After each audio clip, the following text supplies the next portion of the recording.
نظام تعلیم ہے اس میں جو ہے وہ مغربی نظام تعلیم کا اس کے اوپر غلبہ ہے اور اس کے اوپر مغربی نظام تعلیم کی چھاپ ہے۔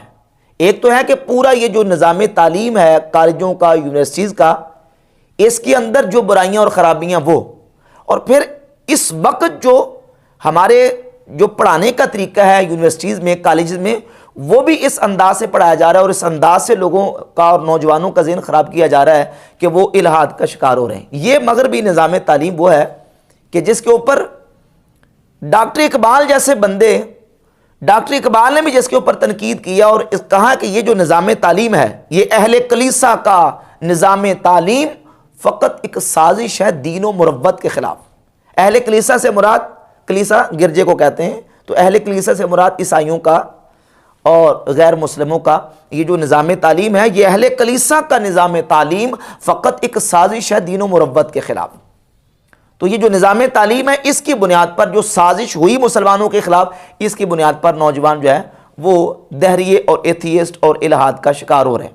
اور یہی نظام تعلیم کے اوپر تنقید کرتے ہوئے ڈاکٹر اقبال نے خود لکھا ہے کہ خوش تو ہم بھی ہیں جوانوں کی ترقی سے، مگر لب خنداں سے نکل جاتی ہے فریاد بھی ساتھ۔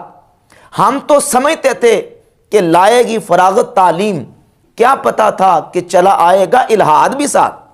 ہم تو یہ سمجھتے تھے کہ یہ جو تعلیم ہے، یہ جو نظام تعلیم ہے، اس تعلیم کو پڑھ کے اس نظام میں جو نوجوان ہیں وہ آ کے وہ فراغت ہو جائے گی۔ کہا کہ ہم تو سمجھتے تھے کہ لائے گی فراغت تعلیم، کیا پتا تھا کہ چلا آئے گا الحاد بھی ساتھ۔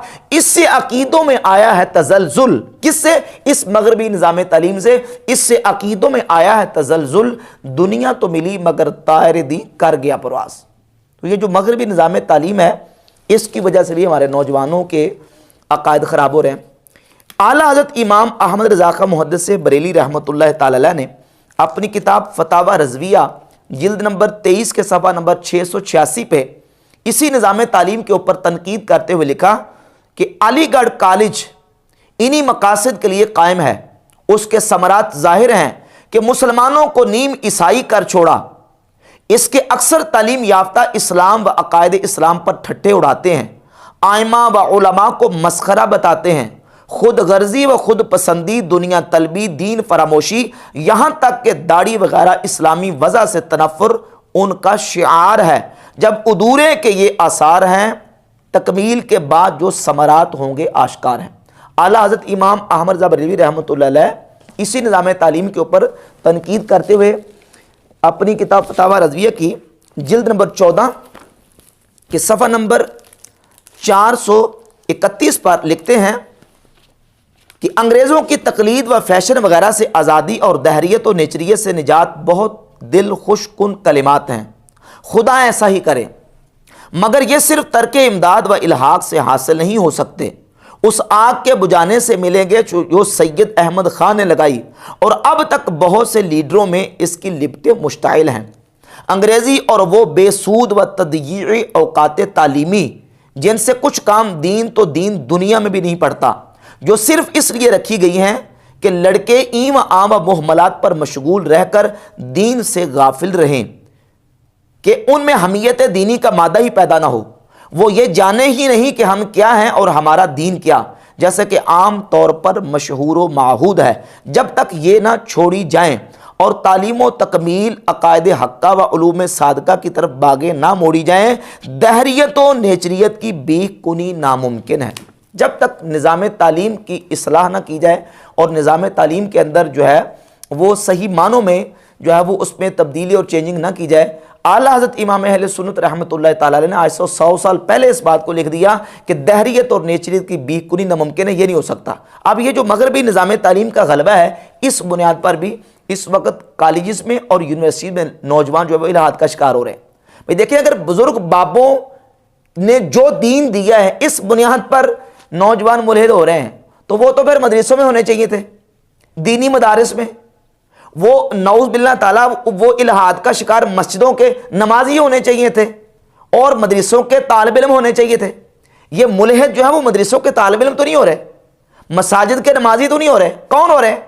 یونیورسٹیوں میں، کالجوں میں لڑکے ہو رہے ہیں، اور پھر ان کے الحاد کا شکار ہونے کی ایک وجہ یہ بھی ہے کہ جو نوجوان وہاں پڑھتے ہیں کالجز میں، یونیورسٹیز میں، عمر کے اعتبار سے بھی اور علم کے اعتبار سے بھی ذہنی ان کی ناپختگی ہوتی ہے، ذہنی ناپختہ ہوتے ہیں ذہنی طور پر، اور پھر جو ان کو پٹی پڑھا دی جاتی ہے، پہلے دینی تعلیم تو ان کے پاس ہوتی نہیں ہے، اپنے دین کا علم نہیں ہوتا، ایک وقت انہوں نے سکولوں، کالجوں کی، یونیورسٹیز کی تعلیم حاصل کرنے کے لیے گزار دیا ہوتا ہے، بنیادی جو ایک مسلمان کے لیے دین کا علم اور اس کے اوپر جو اپنے عقائد کے دلائل اور نظریات کے جو دلائل ہیں وہ نوجوانوں کے پاس نہیں ہوتے، ذہنی ناپختگی ہوتی ہے جس کی وجہ سے وہ الحاد کا شکار ہوتے ہیں۔ اسی طرح ایک اور وجہ جو اس وقت نوجوانوں کے ملحد ہونے کی ہے وہ ہے مذہبی لوگوں سے نفرت۔ کسی شخص کو اپنی کسی ذاتی رنجش کی بنیاد پر کسی ایک شخص سے نفرت ہو جاتی ہے، تو ایک شخص سے نفرت ہوئی اور ایک شخص سے نفرت ہونے کی بنیاد پر پورے کے پورے طبقے کے ساتھ وہ متنفر ہو کے بیٹھ گیا۔ ایک نوجوان مسجد میں آیا یا کسی مدرسے میں گیا یا کسی بھی جگہ سے کسی دینی بندے کے ساتھ اس کی نفرت ہو گئی اور کوئی چپکش یا رنجش ہو گئی، اس کی بنیاد پر پورے کے پورے طبقے سے بدظن ہو کے بیٹھ گئے۔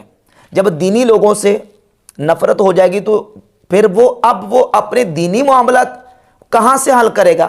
نتیجتاً پھر وہ جو ہے نا وہ ان سے بدظن ہو کے پھر ایک تو ہے کہ نفرت خود ہو جائے اور ایک ہے کہ دینی لوگوں کی نفرت دلوں میں ڈالی جا رہی ہے، سوشل میڈیا کے ذریعے، الیکٹرانک پرنٹ میڈیا کے ذریعے، اور پھر اس طرح کے جو ادارے ہیں جہاں دینی لوگوں کی نفرت ڈالی جاتی ہے، علماء کی نفرت ڈالی جاتی ہے۔ مولوی کہہ کے اسلام کے اوپر جو اعتراض کرنا ہوتا ہے وہ کر ڈالتے ہیں، مولوی کہہ کے اسلام کے اوپر جو زہر اگلنا ہوتا ہے اس کو زہر کو اگل دیا جاتا ہے۔ تو دینی لوگوں کی نفرت، علماء، صلحاء، بزرگ، بابے، سلف صالحین، ان کی نفرت دلوں میں پیدا ہو جانا یہ بھی ایک الحاد کے شکار ہونے کی وجہ ہے۔ ظاہر ہے کہ جب بزرگ بابوں سے نفرت ہو جائے گی، اپنے علماء سے نفرت ہوگی، اپنے صلحاء سے نفرت ہوگی، اور اپنی اسلامی ہسٹری اور تاریخ کے جو قابل قدر شخصیات ہیں، ہمارے اسلامی ہیروز ہیں، ان کے ساتھ جب دلوں میں نفرت بھر دی جائے گی تو نتیجتاً پھر الحاد کا شکار کرنے والے جو ملحدین ہیں ان کا جو حربہ اور حملہ ہے وہ اس کے اوپر پورا کارگر ثابت ہوگا۔ مرزائیوں کو دیکھ لیں، قادیانیوں کو دیکھ لیں، وہ جب ہمارے نوجوانوں کو ورگلاتے ہیں یا گمراہ کرتے ہیں تو سب سے پہلے ان کا پہلا ہتھیار یہ ہے کہ یہ پاکستان میں مولویوں نے یہ کر دیا، مولویوں نے وہ کر دیا، مولویوں نے پورے نظام کا بیڑا گر کر دیا، مولویوں نے یہ کر دیا، مولویوں نے وہ کر دیا۔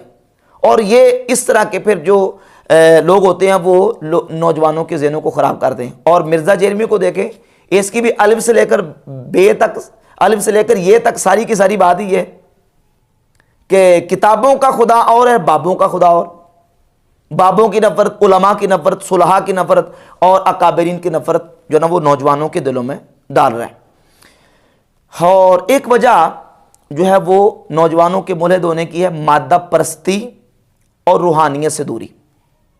صبح و شام، دن رات بس یہی لگن ہے کہ اپنی دنیا سنور جائے اور اپنا جو دنیا کا یہ چھوٹا سا مستقبل ہے اس کو سنوارنے کے لیے دن رات صبح و شام وہ مادہ پرستی میں لگے ہوئے ہیں، اور جو اپنی دینی اور روحانی ترقی اور روحانی تربیت ہے اس کا فقدان ہے۔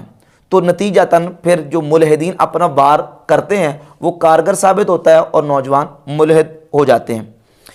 اور ایک وجہ استاذ کے بغیر قرآن اور حدیث کا بے لگام مطالعہ کرنا۔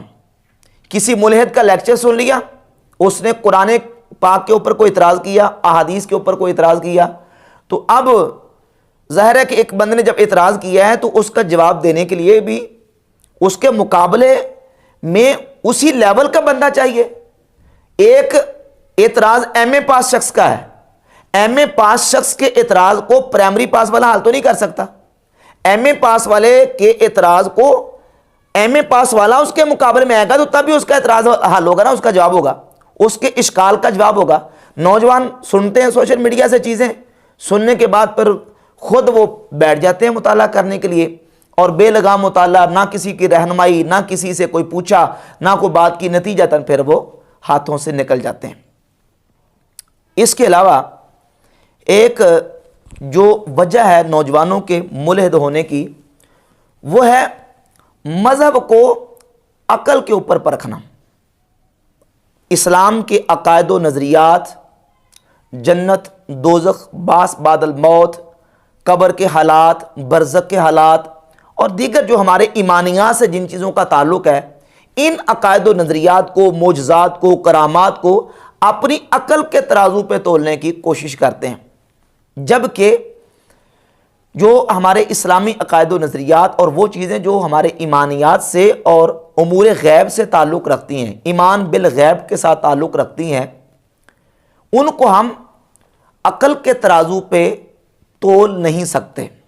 یہ بات اپنی جگہ پہ مسلمہ ہے کہ علم آنے کے 3 ذرائع ہیں، 3 ذریعوں سے انسان کو علم آتا ہے۔ نمبر 1 حواس سلیمہ، نمبر 2 خبر صادق اور نمبر 3 عقل۔ حواس سلیمہ، خبر صادق اور عقل یہ علم کے آنے کا ذریعہ ہیں، لیکن اس کے باوجود کہ عقل علم کے آنے کا ذریعہ ہے، عقل کا ایک دائرہ ہے۔ عقل اپنے دائرے کے اندر چیزوں کا ادراک رکھتی ہے، اپنے دائرے سے باہر وہ چیزوں کا تصور نہیں کر سکتی۔ جو اس کے دائرے سے باہر ہے، عقل اس کو اپنے اوپر تول نہیں سکتی، کیونکہ ہر چیز کا ایک نہ ایک اس کی حد ہے، لمٹ ہے۔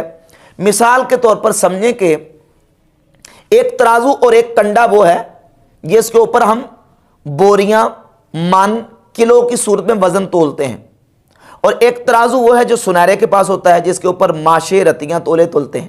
اب وہ ماشے، رتیاں اور تولے جو گرام تولنے والا سنارے کا جو کنڈا اور ترازو ہے، اس کے اوپر آلو کی، چنے کی، دال کی، چاول کی، چینی کی بوریاں نہیں تول سکتی، کیونکہ اس کی کیپیسٹی نہیں ہے، اس کی طاقت نہیں ہے، اس کی ایک حد ہے، اس کی ایک لمٹ ہے۔ تو انسان کی عقل کا ایک دائرہ ہے، اس کی ایک حد ہے۔ عقل اپنے دائرے سے باہر چیزوں کا ادراک نہیں کر سکتی۔ دنیا میں 20 سینکڑوں ایسی چیزیں ان کی حقیقت کو ہم مانتے ہیں کہ اس کی حقیقت ہے، اس کا وجود ہے، لیکن اس کی جو حقیقت کما کو ہو اس کا ہم ادراک نہیں کر سکتے، عقل اس کا ادراک نہیں کر سکتی۔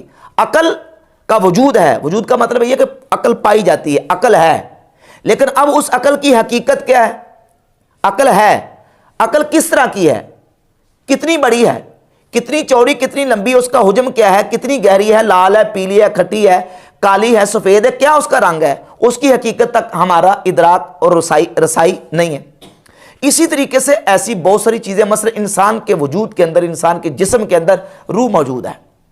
اب روح کی حقیقت ہے، روح کا وجود ہے، ایک حقیقت ہے، لیکن اس روح کی حقیقت کا ادراک کیا ہم عقل کے ساتھ کر سکتے ہیں؟ جیسے دیکھیں کہ الفاظ کا ادراک جو ہے وہ نگاہ کرتی ہے انسان کی، انسان اپنی آنکھوں سے الفاظ کو دیکھتا ہے اور اس کے معنی کا ادراک انسان کی عقل کرتی ہے، اس کا شعور کرتا ہے، اس کا دماغ کرتا ہے۔ دماغ کے ساتھ ہم الفاظ کو دیکھ نہیں سکتے، دیکھنے کے لیے اللہ رب العزت نے انسان کو آنکھیں دی ہیں، اور اس کا ادراک کرنے کے لیے انسان کو اللہ رب العزت نے شعور اور عقل عطا فرمائی ہے۔ تو ہر چیز کا ایک دائرہ ہے، اس کو اسی کے دائرے میں ہم رکھ کے چل سکتے ہیں۔ ہوا جو ہے یہ ایک حقیقت ہے کہ ہوا ہے، اب وہ ہوا جو ہے اس کی حقیقت کا ادراک ہم عقل کے ساتھ کریں، اس کا رنگ کیا ہے تو آج تک عقل اس کا ادراک نہیں کر سکی۔